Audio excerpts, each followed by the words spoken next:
सभी विद्यार्थियों को नमस्कार। फिर से 8वीं कक्षा में आपका स्वागत करती हूँ।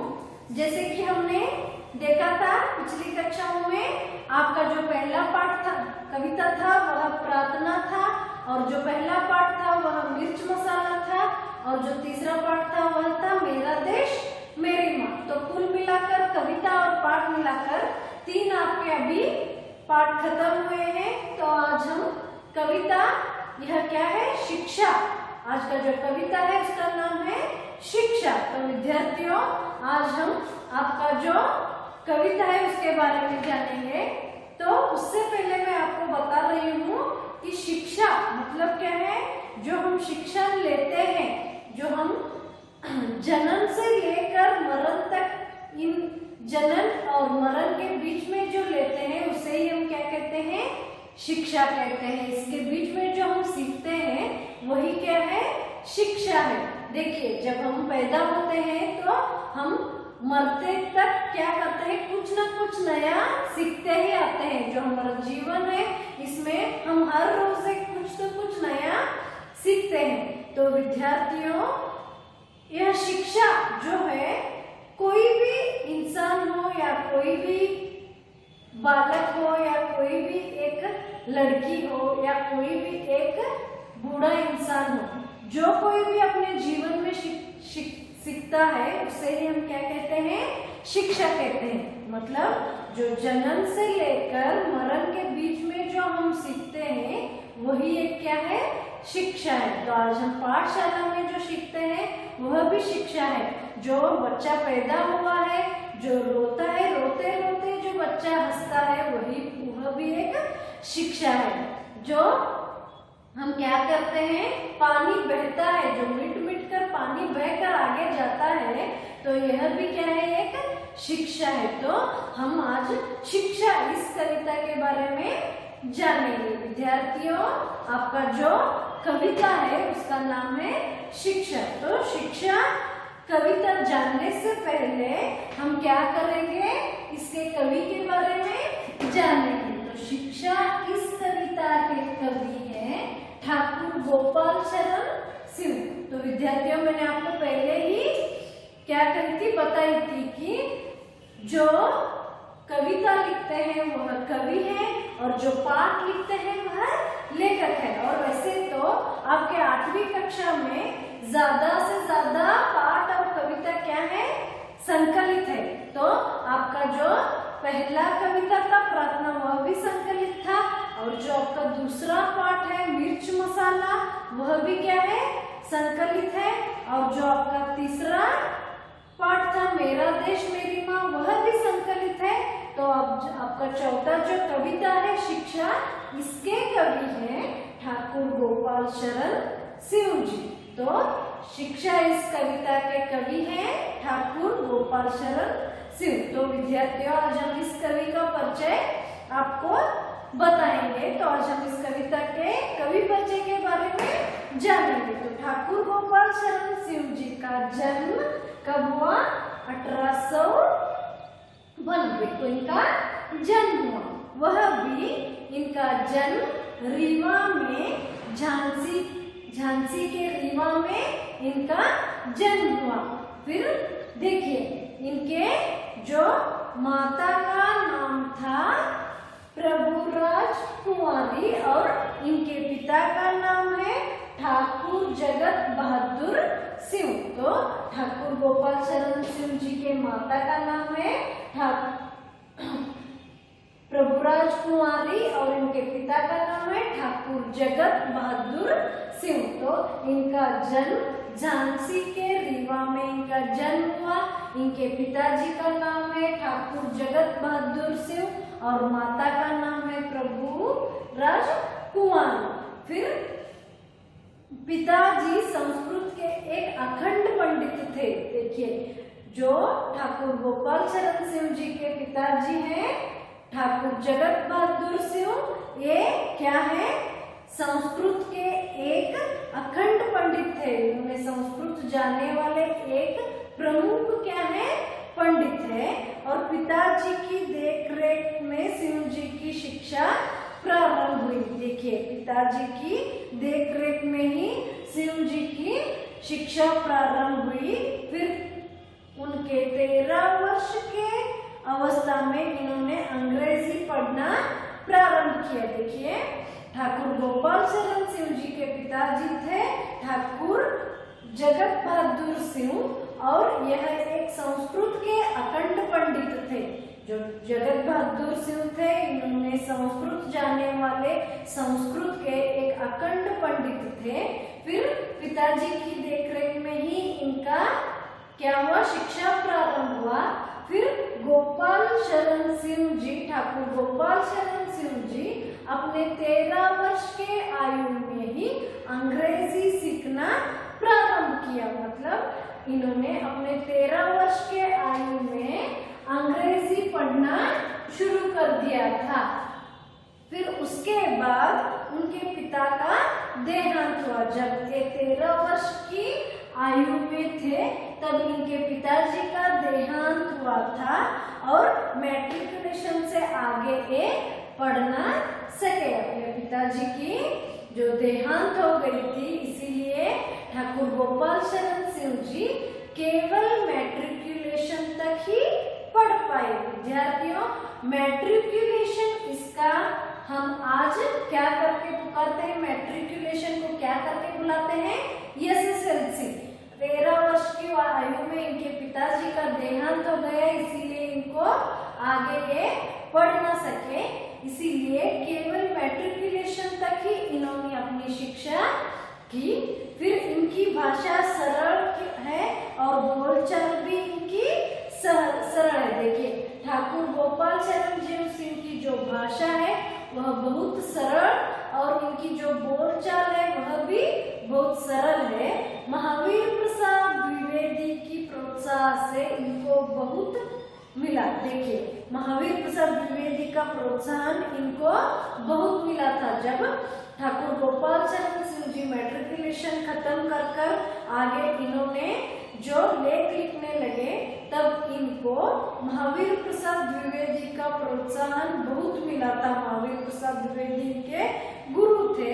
सरस्वती पत्रिका में इनकी कविताएं छपने लगी। बाद में इन्होंने मैट्रिकुलेशन खत्म कर इन्होंने जो कविताएं लिखना शुरू कर दिया, सरस्वती पत्रिका में इनकी कविताएं छपने लगी। जगतलोक इनका क्या है, महाकाव्य है। देखिए, जगतलोक जो है इनका क्या है, महाकाव्य है। इन्होंने रचना की हुई काव्यों में जगतलोक इनका क्या था, महाकाव्य था। फिर माधवी, मानवी, सुमन और ज्योतिषमती, संचिता, यह सब इनकी विश्वगीत, ग्रामिका, यह सब इनकी मुक्त काव्य है। यह सब इनकी मुक्त काव्य है। ग्रामिका और जगतलोक उत्तर प्रदेश सरकार से पुरस्कृत है। ग्रामिका और जगतलोक जो है यह उत्तर भारत से इनको क्या किए हुए हैं, उत्तर प्रदेश सरकार ने इनको पुरस्कृत देकर सम्मान किया है। तो विद्यार्थियों, यह था ठाकुर गोपाल चरण सिंह जी का कवि परिचय। मैं और एक बार आपको इसका कवि परिचय बताना चाहूंगी। शिक्षा इस कविता के कवि हैं ठाकुर गोपाल चरण सिंह जी। फिर इन्होंने रीवा, झांसी में इनका जन्म हुआ। इनके पिता का नाम था ठाकुर जगत बहादुर सिंह और इनके माता जी का नाम था प्रभुराज कुमारी। फिर ठाकुर गोपाल चरण सिंह जी के पिताजी संस्कृत के एक अखंड और प्रमुख क्या थे, कवि थे, पंडित थे। फिर इन्होंने अपने 13 वर्ष की आयु में ही अंग्रेजी सीखना शुरू किया और इस समय में उनके पिता का देहांत हुआ। जब ठाकुर शरण सिंह जी, गोपाल चरण सिंह जी 13 वर्ष की आयु में थे तो उन्होंने अंग्रेजी पढ़ना शुरू कर दिया। फिर इनके 13 वर्ष आयु में ही इनके पिताजी का देहांत हुआ, इसीलिए ये केवल मैट्रिकुलेशन तक ही अपनी शिक्षण की थी। फिर इनकी जो भाषा है वह बहुत सरल और क्या है, इनकी बोलचाल भी बहुत सरल है। महावीर प्रसाद द्विवेदी मिला था और सरस्वती पत्रिका में इनके जो कविता थे यह क्या है छपने लगे। जगत लोक जो है इनका एक महाकाव्य है। माधवी, मानवी, कदम्बिनी, सुमन काव्य और विश्वगीत ग्रामिका इनके जो काव्य हैं। फिर ग्रामिका और जगत लोक यह दो जो इनकी रचनाएं हैं, इन रचनाओं को देखकर उत्तर प्रदेश सरकार से इनको पुरस्कृत कर सम्मानित किया है। तो यह था ठाकुर गोपाल शरण सिंह जी का कवि परिचय। तो विद्यार्थियों, आज हम शिक्षा इस कविता के बारे में जानेंगे। इस कविता के बारे में जानने से पहले मैं आपको यह बताना चाहूंगी कि ये जो कविता है यह कंठस्थ है। जो शिक्षा कविता है इसे आप कंठस्थ करना जरूरी है, क्योंकि जब आप पाठशाला को आएंगे तो जो कोई भी कविता है हम आप सबको कंठस्थ पूछेंगे, तो यह कंठपाठ करना बहुत जरूरी है। फिर यह इससे आपको 4 अंक मिल सकते हैं। इससे पहले मैं आपको इस कविता का जो आशय है वह बताऊंगी। इस कविता में कवि अनुभव के द्वारा शिक्षा प्राप्त करने के अनेक उदाहरण प्रस्तुत किए हैं। इस कविता के द्वारा ठाकुर गोपाल शरण सिंह जी अपने अनुभव के द्वारा शिक्षा, इससे हम क्या देख सकते हैं, शिक्षा इस कविता से हमारे जीवन में अनेक उदाहरण से हम क्या कर सकते हैं, शिक्षा प्राप्त कर सकते हैं। जीवन में यश प्राप्ति के लिए अनेक प्रकार मुसीबत आ सकते हैं। जब हम हमारे जीवन में यश प्राप्ति करने जा रहे हैं तो हमारे जीवन में बहुत सारे क्या हो सकते हैं, मुश्किलें आ सकते हैं। इसका सामना कर हमें आगे बढ़ना चाहिए। बिना परिश्रम के हम कभी भी क्या नहीं कर सकते, सुख प्राप्त नहीं कर सकते। देखिए, जब हमारे जीवन में कोई भी एक हम काम करने जा रहे हैं तो उसमें अनेक मुसीबत आ सकते हैं। हम हमारे जीवन में कुछ भी करने जा रहे हैं तो अनेक मुसीबत आ सकते हैं। देखिए विद्यार्थियों, जब आप फर्स्ट रैंक आना सोच रहे हैं तो बहुत सारा परिश्रम करना पड़ता है, बहुत सारे मुश्किलों का सामना करना पड़ता है, बहुत सारा कठोर परिश्रम करना पड़ता है। फिर आप जो कठोर परिश्रम करते हैं उसका फल आपको मीठा मिल सकता है। इसीलिए हमारे जीवन में अगर हम सुख प्राप्त कर सकते हैं तो बहुत सारा परिश्रम करके ही हमें क्या करना चाहिए, आगे बढ़ना चाहिए। बिना परिश्रम के हम सुख प्राप्त नहीं कर सकते। इसीलिए हम हमारे जीवन में अनेक तरह से शिक्षा प्राप्त कर हम आगे बढ़ना चाहिए। अनेक मुसीबतों का सामना करना चाहिए, तभी तो हम जीवन में यश और सुख दोनों प्राप्त कर सकते हैं। तो विद्यार्थियों, आज मैं आपको शिक्षा इस कविता के बारे में बताऊंगी।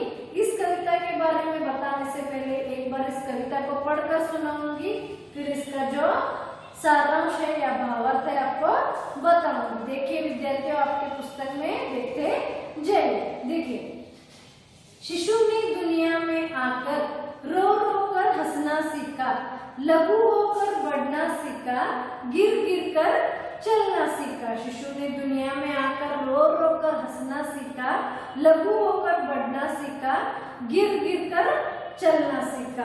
कितने ही चक्कर खाकर चंगों ने चढ़ना सीखा, उड़ छेद कर अपना मुरली ने गाना सीखा। मिट मिट कर वरिधरों ने पानी बरसाना सीखा, तरु गिरिवर से गिर गिर कर नदियों ने बहना सीखा। तो विद्यार्थियों, यह था इस कविता के क्या है, 3 पंक्तियां हैं। 3 पंक्तियों का अर्थ बताने से पहले मैं आपको इसका जो आशय था वह बताकर इस पंक्तियों के बारे में बताऊंगी। देखिए, इस कविता का आशय सिर्फ इतना है कि हमारे जीवन में हम मरण, जन्म से लेकर मरण तक जो पाते हैं उसी को हम क्या कहते हैं, शिक्षा कहते हैं। जब हम शिक्षा ले रहे हैं तो इस शिक्षा में हम आगे बढ़ना चाहेंगे तो हजारों मुसीबत आ जाएंगे। इन सभी मुसीबतों का सामना कर कर हमें अपने जीवन में आगे बढ़ना चाहिए। जब हम मुसीबतों का सामना करते हैं तो हमें सुख और यश दोनों प्राप्ति हो सकते हैं। तो हम हमारे जीवन में क्या करना चाहिए, आगे बढ़ना चाहिए। तो हर तरफ से हम शिक्षा प्राप्त करना चाहिए। ಆತ್ಮೀಯ ವಿದ್ಯಾರ್ಥಿಗಳೇ, ನಾವೇನ್ ನೋಡಿದ್ವಿ ಅಂದ್ರೆ ಪ್ರಾರ್ಥನಾ ಕವಿತೆಯನ್ನ ನೋಡಿದ್ವಿ, ಅದರ ನಂತರ ಮಿರ್ಚ್ ಮಸಾಲ ಈ ಪಾಠವನ್ನ ನೋಡಿದ್ವಿ, ಅದರ ನಂತರ ಮೇರಾ ದೇಶ ಮೇರಿಮಾ ಪಾಠ ನೋಡಿದ್ವಿ. ಇವತ್ತೇನ್ ಮಾಡತ್ತೇವೆ ಅಂದ್ರೆ ಶಿಕ್ಷಾ ಈ ಕವಿತೆ ಬಗ್ಗೆ ನೋಡತ್ತೇವೆ. ಈ ಕವಿತೆ ಕವಿ ಯಾರಂದ್ರೆ ಠಾಕೂರ್ ಗೋಪಾಲ್ ಶರಣ್ ಶಿವಜಿ. ಶಿಕ್ಷಾ ಈ ಕವಿತೆ ಕವಿ ಠಾಕೂರ್ ಗೋಪಾಲ್ ಶರಣ್ ಶಿವದರು. ಇವರ ಜನನ ಎಲ್ಲಾಯ್ತುಪ್ಪ ಅಂದ್ರ ಝಾನ್ಸಿ ಜಿಲ್ಲೆಯ ರಿವಾ ಅನ್ನೋ ಒಂದು ಚಿಕ್ಕ ಹಳ್ಳಿಯಲ್ಲಿ 1892ರಲ್ಲಿ ಇವರ ಜನನ ಆಯಿತು. ಹಾಗಾದ್ರೆ ಇವರ ತಂದೆ ಹೆಸರು ಠಾಕೂರ್ ಜಗತ್ ಬಹದ್ದೂರ್ ಸಿಂಗ್, ತಾಯಿಯ ಹೆಸರು ಪ್ರಭುರಾಜ್ ಕುಮಾರ್. ನೋಡಿ, ಠಾಕೂರ್ ಗೋಪಾಲ್ ಶರಣ್ ಶಿವಜಿ ಅವರ 1892ರಲ್ಲಿ ಝಾನ್ಸಿ ಜಿಲ್ಲೆಯ ರಿವಾ ಎಂಬಲ್ಲಿ ಇವರು ಜನಿಸಿದರು. ಇವರ ತಂದೆಯ ಹೆಸರು ಠಾಕೂರ್ ಜಗತ್ ಬಹದ್ದೂರ್ ಸಿಂಗ್ ಹಾಗೂ ತಾಯಿಯ ಹೆಸರು ಪ್ರಭುರಾಜ್ ಕುಮಾರ್. ಇವರ ತಂದೆ ಠಾಕೂರ್ ಜಗತ್ ಬಹದ್ದೂರ್ ಸಿಂಗ್ ಸಂಸ್ಕೃತದ ಒಂದು ಪ್ರಮುಖ ಪಂಡಿತರಾಗಿದ್ದರು. ಸಂಸ್ಕೃತದಲ್ಲಿ ಒಂದು ಪ್ರಮುಖ ಪಂಡಿತರಾಗಿದ್ದರು. ಇವರ ತಾಯಿ ಪ್ರಭುರಾಜ್ ಕುಮಾರಿ ಅವರು ಮನೆಯಲ್ಲಿಯೇ ಠಾಕೂರ್ ಗೋಪಾಲ್ ಶರಣ್ ಶಿವಜಿ ಅವರಿಗೆ ಶಿಕ್ಷಣವನ್ನು ನೀಡುತ್ತಿದ್ದರು. ತಮ್ಮ 13ನೇ ವಯಸ್ಸಿನಲ್ಲಿ ಠಾಕೂರ್ ಗೋಪಾಲ್ ಶರಣ್ ಶಿವಜಿ ಅವರು ಏನ್ ಮಾಡಿದ್ರು, ಆಂಗ್ಲ ಭಾಷೆಯನ್ನ ಕಲಿಲಿಕ್ಕೆ ಪ್ರಾರಂಭ ಮಾಡಿದ್ರು. 13ನೇ ವಯಸ್ಸಿನಲ್ಲಿ ಇವರು ಆಂಗ್ಲ ಭಾಷೆಯನ್ನು ಕಲಿಯಲು ಪ್ರಾರಂಭ ಮಾಡಿದರು. ಅದೇ ವಯಸ್ಸಿನಲ್ಲಿ ಇವರ ತಂದೆ ಜಗತ್ ಬಹದ್ದೂರ್ ಶಿವಜಿ ಅವರ ದೇಹಾಂತವಾಯಿತು. ಇವರ ತಂದೆ ಅವಾಗ ಏನ್ ಮಾಡಿದ್ರೆ ನಿಧನರಾದರು. ಅದರ ನಂತರ ಇವರು ಏನ್ ಮಾಡಿದ್ರೆ ಕೇವಲ ಮ್ಯಾಟ್ರಿಕ್ಯುಲೇಷನ್ ತನಕ ಇವರ ಶಿಕ್ಷಣವನ್ನು ಮುಂದುವರಿಸಿ, ಮ್ಯಾಟ್ರಿಕ್ಯುಲೇಷನ್ ನಂತರ ಇವರು ಏನ್ ಮಾಡಿದ್ರೆ ತಮ್ಮ ರಚನೆಗಳನ್ನ ಬರೀಲಿಕ್ಕೆ ಪ್ರಾರಂಭ ಮಾಡಿದ್ರು. ಮ್ಯಾಟ್ರಿಕ್ಯುಲೇಷನ್ ಅಂತ ನಾವು ಎದಕ್ಕೆ ಅಂತೇವ್ರೆ, ಈಗ SSLC ಅಂತೇವಿ, ಮೊದಲು ಏನಂತಿದ್ದು ಅಂದ್ರೆ SSLCಗೆ ಏನಂತ ಕರಿತಿದ್ದು ಅಂದ್ರೆ ಮ್ಯಾಟ್ರಿಕ್ ಅಂತೇಳಿ ಕರಿತಿದ್ರು. ತಮ್ಮ ತಂದೆಯವರು ತೀರಿ ಹೋದ ನಂತರ ಇವರ ಹೆಚ್ಚಿನ ಶಿಕ್ಷಣವನ್ನ ಮಾಡ್ಲಿಕ್ಕೆ ಆಗ್ಲಿಲ್ಲ. ಅದಕ್ಕಾಗಿ ಇವರ SSLC ತನಕ ತಮ್ಮ ಶಿಕ್ಷಣವನ್ನು ಮಾಡಿ ಅದರ ನಂತರ ಏನ್ ಮಾಡಿದ್ರೆ ಕವಿತೆಗಳು ಹಾಗೂ ಲೇಖನಗಳನ್ನ ಬರೀಲಿಕ್ಕೆ ಪ್ರಾರಂಭ ಮಾಡಿದ್ರು. ಇವ್ರಿಗೆ ಮಹಾವೀರ್ ಪ್ರಸಾದ್ ದ್ವಿವೇದಿ ಅವರ ಪ್ರೋತ್ಸಾಹ ಬಹಳಷ್ಟು ಸಿಕ್ತು. ಇವ್ರ ಗುರು ಯಾರಿದ್ರೆ ಮಹಾವೀರ್ ಪ್ರಸಾದ ದ್ವಿವೇದಿ ಅವರಿದ್ರು. ಅವರಲ್ಲಿ ಇವ್ರು ಬಹಳಷ್ಟು ಕಲಿತ ಆಮೇಲೆ ಏನ್ ಮಾಡಿದ್ರೆ ಜಗದ್ಲೋಕ ಅನ್ನೋ ಒಂದು ಮಹಾಕಾವ್ಯವನ್ನ ರಚನೆ ಮಾಡಿದ್ರು. ಇವ್ರ ಪ್ರಮುಖ ರಚನೆಗಳು ಯಾವಂದ್ರ ಮಾಧವಿ, ಮಾನವಿ, ಕದಂಬಿನಿ, ಸುಮನ್ ಹಾಗೂ ಜಗದ್ಲೋಕ ಮತ್ತು ಗ್ರಾಮಿಕಾ ಅನ್ನೋ ಇವರ ಪ್ರಮುಖ ರಚನೆಗಳದವು. ಗ್ರಾಮಿಕಾ ಹಾಗೂ ಜಗದ್ಲೋಕ ಇವೆರಡು ರಚನೆಗಾಗಿ ಇವ್ರಿಗೆ ಉತ್ತರ ಪ್ರದೇಶ ಸರ್ಕಾರ ಅವರ ಏನ್ ಮಾಡಿದ್ರ ಬಹಳಷ್ಟು ಪುರಸ್ಕಾರವನ್ನ ಕೊಟ್ಟ ಸನ್ಮಾನ ಮಾಡಿದ್ದಾರೆ. ಹಾಗಾದ್ರೆ ಇದೇನಿದೆ ಠಾಕೂರ್ ಗೋಪಾಲ್ ಶರಣ್ ಶಿವಜಿ ಅವರ ಕವಿ ಪರಿಚಯ ಐತಿ.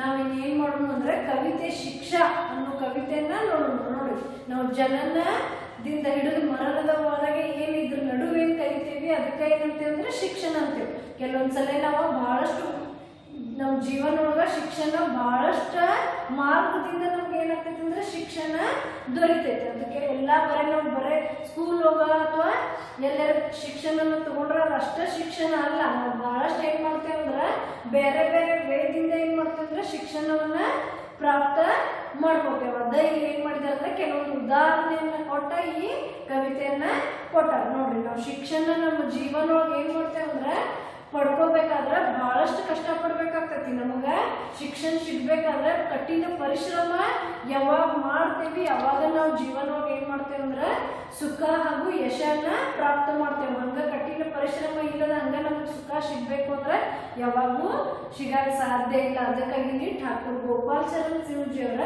ಕೆಲವೊಂದು ಉದಾಹರಣೆಗಳನ್ನ ಕೊಟ್ಟ ಏನ್ ಮಾಡಿದಾರೆ ಅಂದ್ರೆ ಈ ಶಿಕ್ಷಾ ಪದ್ಯವನ್ನ ಇಲ್ಲಿ ಕೊಟ್ಟಾರ. ನೋಡಿ, ಶಿಕ್ಷಾ ಪದ್ಯ ಏನ್ ಹೇಳ್ಯಾರಪ್ಪ ಅಂದ್ರ ನೋಡೋಣ. ಇದ್ರೊಳಗೆ ಯಾವ್ಯಾವ ಉದಾಹರಣೆಗಳನ್ನ ಕೊಟ್ಟ ಹೇಳಿದಾರೆ ಅನ್ನೋದನ್ನ ನೋಡೋಣ. देखिए विद्यार्थियों, यहाँ पर गोपाल चरण सिंह जी कहते हैं कि शिशु ने दुनिया में आकर रो रो कर हंसना सीखा। पहले पंक्तियों में प्रस्तुत कविता में ठाकुर गोपाल चरण सिंह जी कहते हैं कि शिशु ने दुनिया में आकर रो रो कर हंसना सीखा। देखो, जब एक शिशु इस दुनिया में पैदा होता है, इस दुनिया में अब जन्म लेता है, तो वह जन्म लेते ही क्या करता है, रोते रोते हुए जन्म लेता है। एक शिशु इस दुनिया में जन्म लेता है तो रोते हुए ही जन्म लेता है, और वह लघु होकर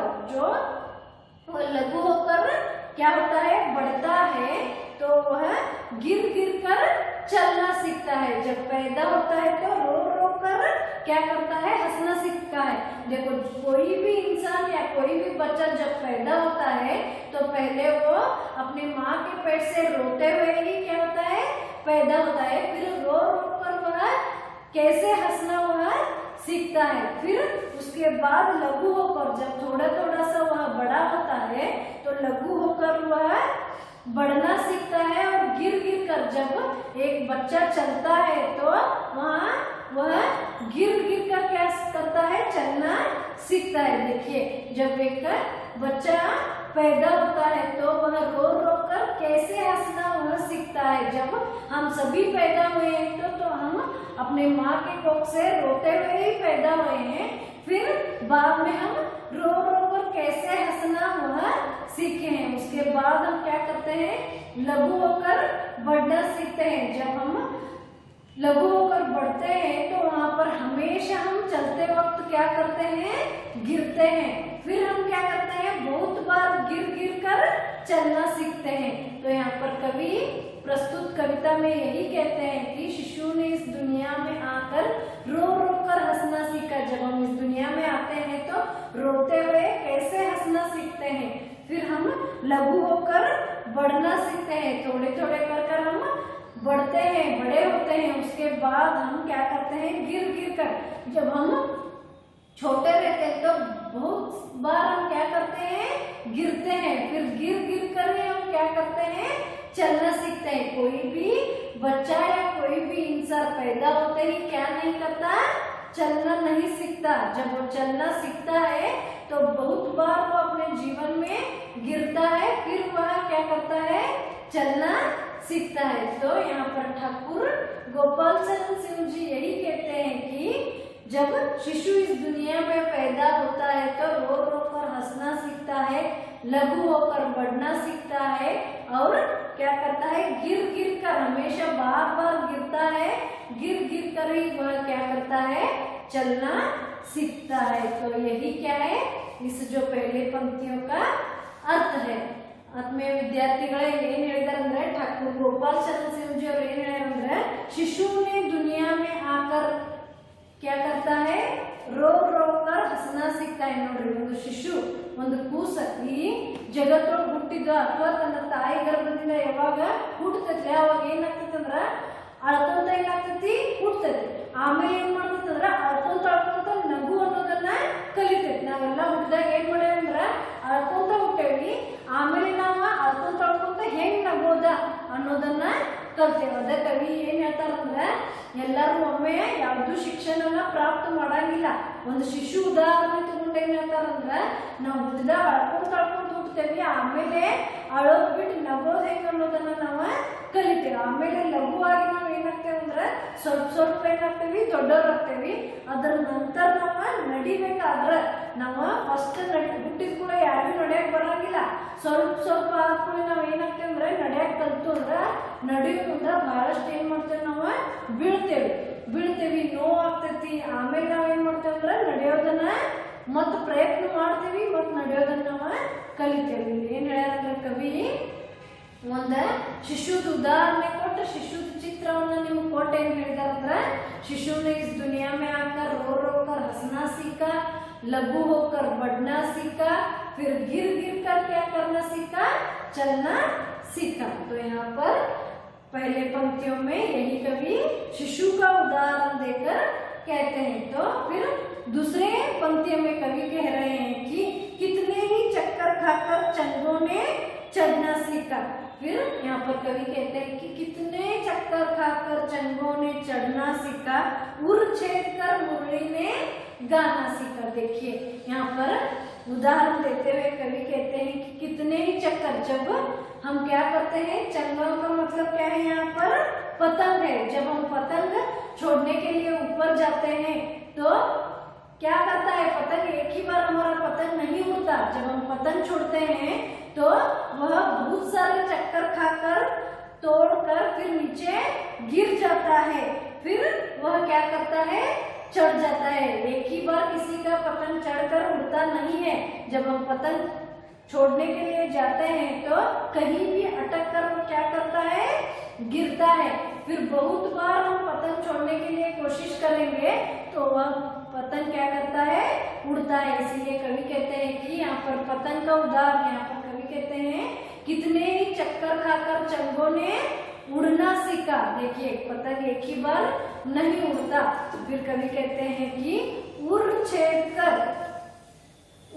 कर मुरली ने गाना सीखा। देखिए जब यहाँ पर मुरली ने क्या करता है, बांसुरी बजाता है, तो उस बांसुरी को हम क्या करते हैं, छेद करते हैं, तभी क्या करता है, गाना आता है। ऐसे ही हम लकड़ी लेकर क्या नहीं कर सकते, बांसुरी नहीं बजा सकते। इसलिए यहाँ पर कवि कहते हैं कि उर छेद कर मुरली ने गाना सीखा। तो यह था दूसरा पंक्ति का आशय।